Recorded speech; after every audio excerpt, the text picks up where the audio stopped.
राहुल गांधी की भारत जोड़ो यात्रा के बाद गदगद हो रही कांग्रेस किसी मुगलते से गुजर रही है।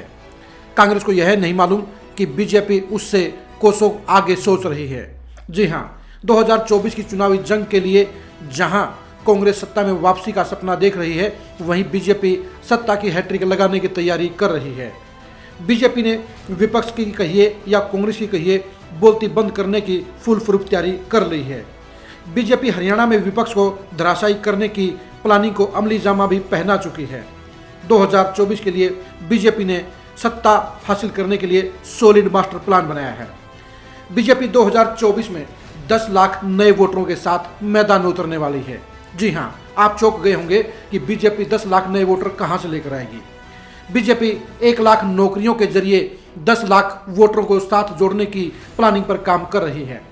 आपको बता दें, बीजेपी अगले 1.5 साल के अंदर हरियाणा में 1 लाख से ज़्यादा नौकरियां देने की योजना पर काम कर रही है। सारे विभागों से वैकेंसियां मंगा ली गई हैं और मार्च से वैकेंसियां दनादन निकलनी शुरू हो जाएंगी।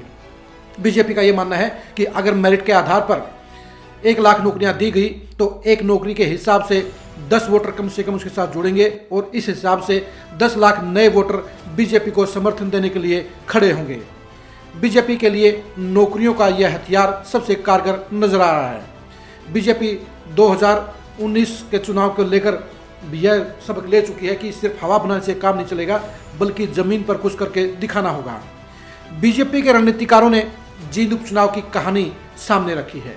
जींद उपचुनाव में बीजेपी हार के कगार पर खड़ी थी, लेकिन वोटिंग से ठीक 5 दिन पहले 16,000 ग्रुप डी की वैकेंसी का परिणाम निकालकर बीजेपी ने पासा पलट दिया। ग्रुप डी के परिणाम के कारण जींद का उपचुनाव बीजेपी आराम से जीत गई। उसी थ्योरी को बीजेपी 2024 के चुनाव में लागू करने जा रही है और 1 लाख नौकरियां युवाओं को देकर पूरे यूथ वर्ग को अपने साथ जोड़ने की रणनीति पर काम कर रही है।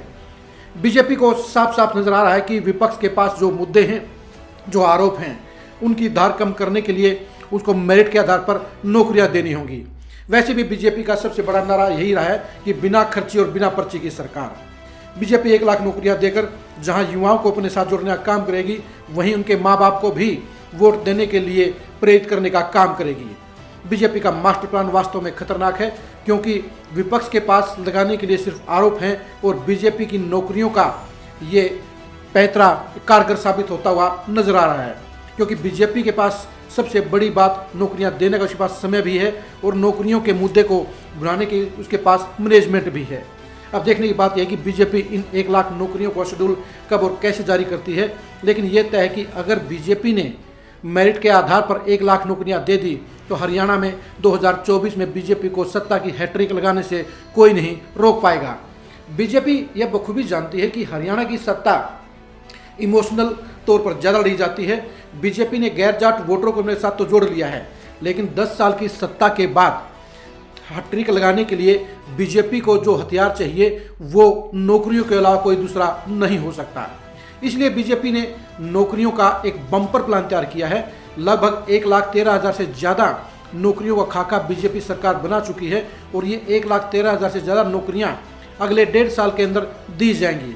यानी बीजेपी इन नौकरियों के जरिए 1 लाख युवाओं को जहां रोजगार देने का काम करेगी, वहीं उसे 10 गुना यानी 10 लाख से ज़्यादा वोटरों को अपने पाले में लाने का काम करेगी।